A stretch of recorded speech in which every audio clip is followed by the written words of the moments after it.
नमस्कार दोस्तों, स्वागत है आपका अपने YouTube channel Hindi with Piyush sir में। और मैं हूं आपका दोस्त पीयूष जैन। आज आपके लिए लेके आया हूं बिंब विधान। चूँकि ये काव्य बोध में आता है, पर बिंब विधान 2 नंबर का एक प्रश्न और 1 नंबर का एक प्रश्न इसमें बोर्ड में से पूछा जाता है और ये आपके सिलेबस में है, इसलिए बिंब विधान पढ़ना बहुत आवश्यक है। बहुत सारे बच्चे बिंब विधान को स्किप कर देते हैं, पर सिलेबस में होने के कारण ये 2 और 1 नंबर का आपसे पूछा जाएगा। 2 नंबर का एक प्रश्न और 1 नंबर का न्यू टाइप में प्रश्न इससे बनता है, इसलिए बिंब विधान पढ़ना आवश्यक है। और चलिए बिंब विधान के बारे में जानते हैं। अगर आप चैनल पर नए हैं तो चैनल को लाइक करें, सब्सक्राइब करें, बेल आइकन को प्रेस करें। वीडियो अच्छा लगे तो उसे लाइक और कमेंट करें ताकि और भी वीडियो मैं आपके लिए लेकर आ सकूं। व्याकरण के बिंब विधान के चैप्टर को आज अपन समझते हैं। तो बिंब विधान में 2 चीज़ें हैं, बिंब और बिंब विधान। बिंब अलग से पूछा जाता है और बिंब विधान अलग से पूछा जाता है, तो दोनों में से कोई भी एक चीज़ वहाँ पर परीक्षा में पूछी जा सकती है। तो पहले बिंब को समझेंगे कि बिंब क्या होता है। बिंब शब्द अंग्रेजी के इमेज शब्द का हिंदी रूपांतरण है, जिसका अर्थ होता है मूर्त रूप प्रदान करना। तो आप ध्यान में रखेंगे कि अंग्रेजी का एक शब्द है इमेज, उसी का हिंदी रूपांतरण है और बिंब का अर्थ होता है मूर्त रूप प्रदान करना। कई बार 3 सालों से परीक्षा में ये पूछा जा रहा है कि बिंब का अर्थ क्या होता है। तो बिंब का अर्थ आपको ध्यान में रखना है, मोस्ट इंपॉर्टेंट थिंग है, आप इसको हाईलाइट करें कि मूर्त रूप प्रदान करना। बिंब का अर्थ होता है मूर्त रूप प्रदान करना। बिंब काव्य में बिंब इंद्रिय अनुभवों के आधार पर निर्मित शब्द चित्र है। मतलब बिंब को मूर्त चित्र, शब्द चित्र और कल्पना के आधार पर बना चित्र भी कह सकते हैं। बिंब इंद्रिय अनुभव, इंद्रिय मतलब हमारी 5 इंद्रियां होती हैं, जिनके बारे में अभी हम बिंब के भेद में चर्चा करेंगे। तो हमारी जो 5 इंद्रियां होती है, जिनसे हम सुनते हैं, देखते हैं, ज्ञान प्राप्त करते हैं, स्पर्श करते हैं, सूंघते हैं, ऐसे 5 जो इंद्रियां होती है, उन 5 इंद्रियों में सुनना, देखना, स्पर्श करना, जिह्वा, अपने स्वाद जिनसे हम लेते हैं, वो सारी इंद्रियों के आधार पर इंद्रियां जो अनुभव करेगी, उस अनुभव के आधार पर निर्मित शब्द चित्र। मतलब हम अपनी इंद्रियों से कुछ अनुभव करें, अपने संज्ञान में लें और उससे शब्दों के माध्यम से, चाहे सुनकर, देखकर, स्पर्श करके, किसी भी प्रकार के बिंब का प्रयोग करके हम हमारे मन में कल्पना के आधार पर, जो अनुभव के आधार पर चित्र बनाते हैं, वह शब्द चित्र ही क्या होता है, बिंब होता है। इसका उदाहरण कैसे लेंगे? यदि मैं आपको सुनकर, देखकर या स्पर्श करके या किसी तरह से स्वाद लेकर या किसी भी संज्ञान से किसी शब्द का चित्र बनाने के लिए कहूँगा, तो वो जो शब्द चित्र आप बनाएंगे उसे हम क्या कहेंगे, बिंब। अब डॉक्टर नगेंद्र ने इसकी जो परिभाषा दी है उसको समझेंगे। काव्य बिंब शब्दार्थ के माध्यम से, 2 चीजें हैं, शब्द और अर्थ। शब्दार्थ के माध्यम से कल्पना द्वारा निर्मित एक ऐसी मानस छवि है जिसके मूल में भाव की प्रेरणा रहती है। अब इसको समझो कि भाव अपने अंदर जो है, उन सारे भावों को अगर अपन कल्पना के माध्यम से एक ऐसी मानस छवि बनाए जो जिसमें शब्द भी हो और अर्थ भी हो, मतलब हम हमारे अंदर के भावों को कल्पना करके शब्द और अर्थ दोनों का समायोजन या दोनों के माध्यम से जो मानस छवि निर्मित करते हैं, उसी को क्या कहते हैं, बिंब कहते हैं। बिंब जो अंग्रेजी के रोमांटिक कवि होते हैं, जो प्रेम की कविताएं रचते हैं, जो श्रृंगार में रचना रचते हैं, वो कवि बिंबों का प्रयोग बहुत ज़्यादा करते हैं और बिंबों को बहुत ज़्यादा महत्व अपनी काव्य शैली में दिया जाता है। तो इस तरह से आप समझे, एक बार और समझेंगे। बिंब का मतलब होता है मूर्त रूप प्रदान करना।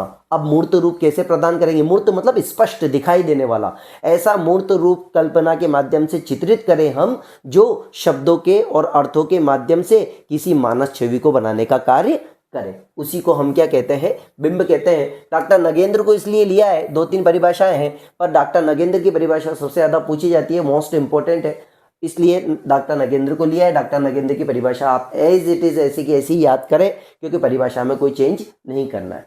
अब बिंब में जो तत्व होते हैं, वो तत्व कौन कौन से इंपॉर्टेंट होते हैं? पहली होती है कल्पना, दूसरा होता है भाव और तीसरी होती है इंद्रियकता। इंद्रियकता मैंने आपको बताया, इंद्रियां 5 होती है। उन 5 इंद्रियों से जो आप अनुभव करते हैं, उन इंद्रियों के माध्यम से आप अपने भावों को कल्पना के रूप में मूर्त रूप प्रदान करेंगे तो वह बिंब कहलाएगा। इसलिए बिंब में 3 तत्वों की प्रधानता होती है, कल्पना तत्व की, भाव तत्व की और इंद्रियतकता की। तो इंद्रियता जो है वह कल्पना और भाव तत्व के साथ मिलकर बिंब का निर्माण करती है। ये तो हमने जानकारी ली बिंब के बारे में।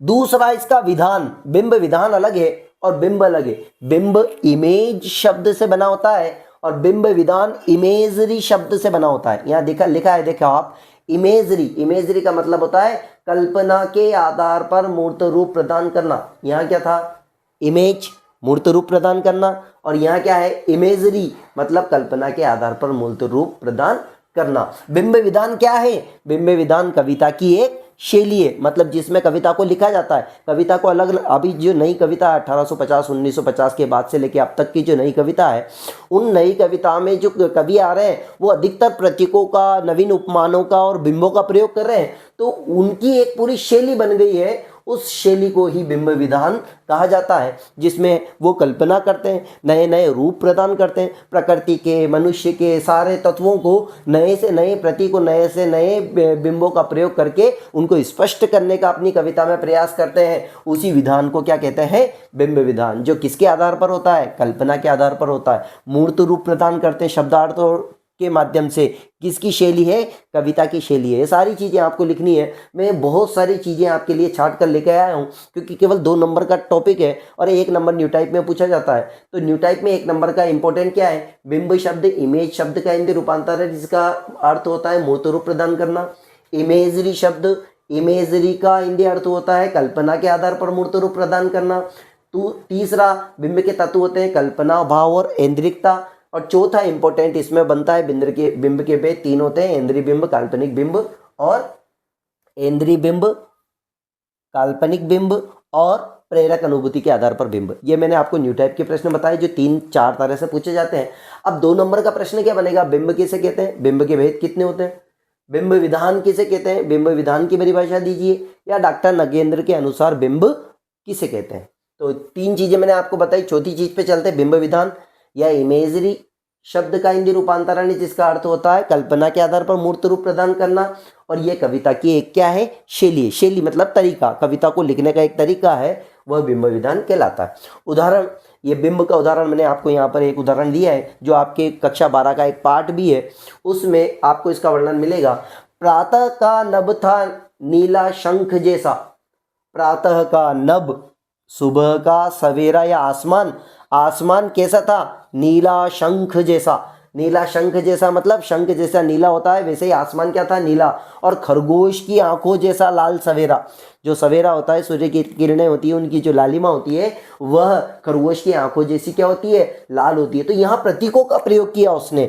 नीला शंख, नीला आकाश कैसा लग रहा है, शंख जैसा, और खरगोश की आंखों जैसा क्या लग रहा है, सवेरा लग रहा है, वो भी कैसा, लाल। तो ये जो प्रतीक होते हैं, ये जो बिंब होते हैं, ये हमें समझने के लिए मदद करते हैं, काव्य शैली को समझने में मदद करते हैं, कविता को समझने में मदद करते हैं। इसलिए इसका सुंदर प्रयोग आपको यहाँ देखने को मिल रहा है। तो आपको लिखना है, प्रातः का नभ था नीला शंख जैसा, एक। दूसरा, खरगोश की आंखों जैसा लाल सवेरा, 2। दोनों बिंब कौन से में, चाक्षुष बिंब। चाक्षुष बिंब किसे कहते हैं वो अभी मैं आपको बताऊंगा कि किस तरह से इसका प्रयोग किया जाता है। तो बिंब विधान में ये उदाहरण आप लिख सकते हैं। अब आता है बिंब के भेद, जो मोस्ट इंपोर्टेंट आपके लिए थिंक है। बिंब के भेद, इनका वर्णन आपके लिए नहीं आएगा, 2 ही नंबर का प्रश्न पूछा जाएगा। उस 2 नंबर के प्रश्न में केवल आपको नाम यहाँ पे दर्शाने है। तो बिंब के भेद 3 होते हैं, एक इंद्रिय बिंब, दूसरा काल्पनिक बिंब और तीसरा प्रेरक अनुभूति के आधार पर बिंब। ध्यान रखें, इंद्रिय बिंब जो आपने तत्व बताए थे, उसी तत्व के आधार पर इंद्रिय बिंब, दूसरा काल्पनिक बिंब और तीसरा प्रेरक अनुभूति के आधार पर बिंब। अगर हम इंद्रियों के माध्यम से, कवि इंद्रियों का प्रयोग करते हुए उनके माध्यम से अगर कोई बिंब का निर्माण करता है तो वह इंद्रिय बिंब कहलाता है। अगर वो स्मृति और कल्पना के आधार पर बिंब का निर्माण करता है तो काल्पनिक बिंब कहलाता है। और अगर वो प्रेरक अनुभूति, किसी की प्रेरणा के आधार पर बिंब का निर्माण करता है तो वह प्रेरक अनुभूति के आधार पर बिंब कहलाते हैं। तो तीनों को ध्यान में रखना है आपको। केवल इनके उपभेद जो है, तीनों जो बिंब हैं, तीनों बिंबों के जो उपभेद हैं वो याद रखें।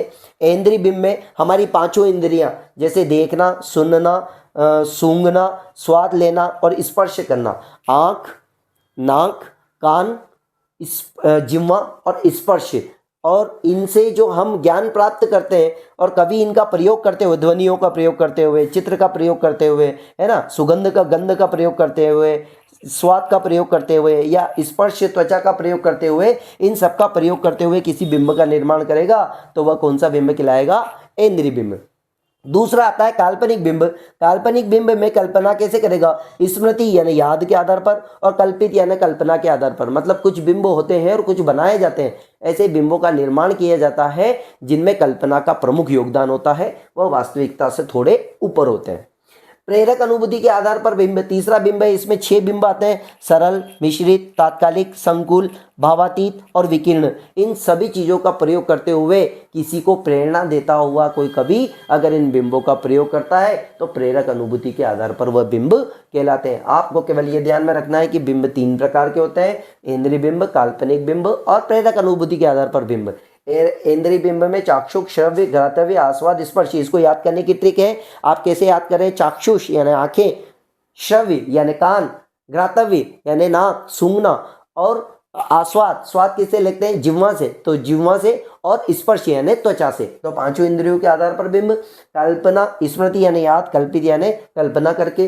कुछ बिंब सरल होते हैं, कुछ मिले जुले होते हैं, कुछ तत्काल परिस्थितियों में बना लिए जाते हैं, कुछ संकुल होते हैं, समाहित होती है, उसमें सारे बिंबों की जो प्रतिध्वनि होती है वो समाहित होती है। भावातीत होते हैं, भाव पर आधारित होते हैं। विकीर्ण होते हैं, विकिरणों के आधार पर, शब्दों और किरणों के आधार पर हम हमारे मन पे कुछ कल्पनाएं छोड़ते हैं, वह बिंब प्रेरक अनुभूति के आधार पर बिंब कहलाते हैं। ये आपके बिंब हुए, बिंब विधान हुए, बिंब के भेद हुए।